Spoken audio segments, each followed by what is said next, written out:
am very good at talking quickly. Okay, so I thought it would be helpful because I have met so many people and people really don't understand why I came to do what I did, being a speech pathologist in Los Angeles and seeing the popularity of Lola. I really wanted to reach more children and their families. And a lot of the things that I do in my office are things that people can do at home. And this is not just necessarily children with communication challenges, but children who are learning language in general.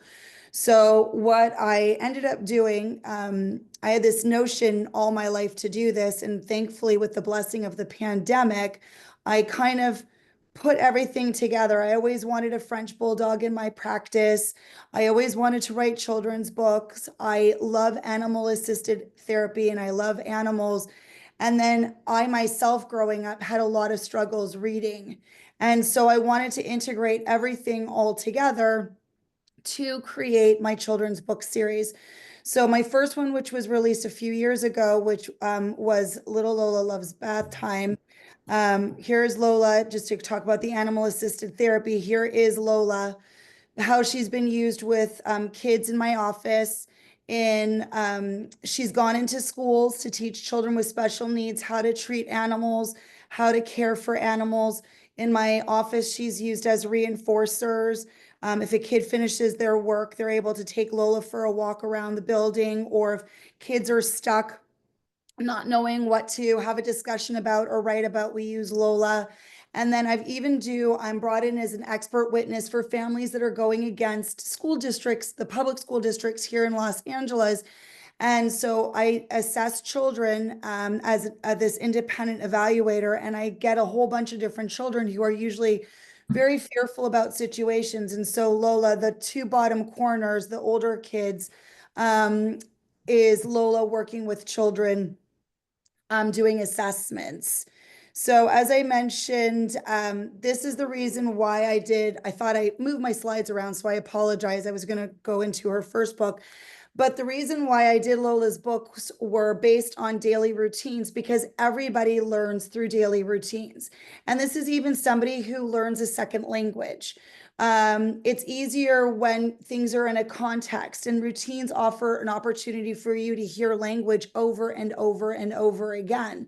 So this is why when you're learning a second language or you're learning something new, that high frequency, that high repetition sticks with you. And this is the whole idea between Lola's books, because every single book involves a daily routine. And the nice thing about daily routines is that it's embedded, especially in children, in their lives.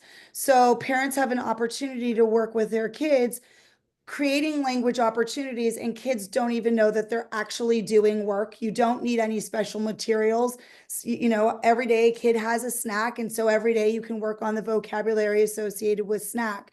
And then also these daily routines help with creating opportunities for kids to work on functional language. So those are the high frequency verbs, nouns. You get to express your needs and your wants. And so I wrote these books all starting with daily routines. The first one was about bath time, because Lola is a lover for baths, and you'll see that in a second. And another thing about daily routines, which is really nice, is that they create opportunities for joint attention. If you think of a little child sharing an experience, when a baby looks at something and then looks at you, that's what we call joint attention. It allows kids to imitate sounds and actions. In my first book, I used a lot of onomatopoeias and, alliteration. And I just thought it was a fun way to help kids get interested in bath time. It works on following directions. You can ask questions and children can answer those questions based on pictures that they're seeing or the activity that they're doing. It allows children to make predictions, sequence events. It also allows for turn taking, which is a huge communication pre-verbal skill. And then also it gives an opportunity for parents to work on safety features, how to be careful about a hot oven, or how to hold a knife, or how to get in and out of a bathtub safely. So here is Lola's first book. And like I said, I started with bath time because Lola is a huge lover of the bath. People didn't believe me. Actually, when it comes to social media, I actually had her have Instagram first. And because children wanted to come to my office and see Lola, and even to this day, it's a bit disheartening because kids will walk into my office for the first time and say, "Oh, we hear you have a dog." And I'm like, "Hi, I'm Stefanie. Nice to meet you." And yes, I do. So here is Lola's first book, and we are here today because I just launched Lola's second book, which is about baking a cake. And so here's Lola and I. And the fun thing in this book is that it not only takes children on a step-by-step process of how to bake a cake and getting the ingredients and all that's involved and talking about quantities and like concepts about putting things in the oven and it being hot and watching the cake bake, which works on verbs. At the very end of the story, it also shares Lola's recipe. So kids can actually make Lola's cake with their family. And the nice thing that people don't realize, because I've never really had a chance to talk about this, one feedback I get from parents all the time is kids don't want to sit down and read books with their families. And, you know, especially I love, there's some picture books that have a lot of words and parents are trying to read the book as it is and kids are losing their attention and they're trying to look at the pictures. And so if you look at the picture on the right, all my books follow the same format. You have the image on the top and then underneath is the writing. And I did this in all my books because it gives families an opportunity to discuss the pictures, and then kids will also have an idea of where to expect the words, which is down below, and it's always in the same place. All my books rhyme. Rhyming is a great precursor to language. It helps with improving memory, thinking skills, predicting, trying to figure out what's the next rhyming word. And then the other thing all my books have are what I wrote here are page breaks.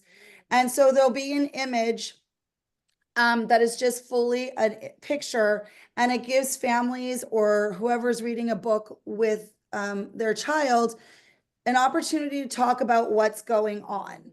So in this one, this is Lola anticipating and looking into the oven, you know, waiting for this cake to be done, and she's getting frustrated, and it just gives an opportunity for families talking about the concept of waiting. Why do you think she needs to wait? How do you think she's going to feel when the cake comes out? So every so often in so many pages down after there's text, there are these things called page breaks. And then a big thing for me is animals. And everybody knows about Lola. But I did adopt another French bulldog a few years ago. She was actually supposed to be a foster. I am never allowed to foster because if I foster, I will take in every animal possible. So Luna is a French bulldog from the Chinese meat trade. She was used for babies and then sold off on a truck with 40 other dogs. And I met this woman in my neighborhood who had this organization, and I said, yes, I'd help her out and foster. Anyways, 2 years later, obviously Luna is still here. She has been adopted and is now Lola's sister. And Luna actually makes an appearance in the book. As I showed in this image, there's a picture of Lola, Luna, and I, and then Lola and Luna. And that is our book. And I don't know if anybody has any other questions, but I did include all of Lola's social media, her handles, her website. And we hope you fall in love with Lola just like everybody else has. You're on silent. Yeah, we'll save the questions for later. I want to bring Larry and Carol next. We have to stick to the program. I'm sorry to be this marshal with time, but I will come back with questions. We'll do questions for all the authors at the same time. And then Diane has come here to do her presentation on how to become a speaker. So we have to race time, all right? But please stay. If anyone has to leave, let me know so I can bring you on to speak. All right, over to you. Let me stop recording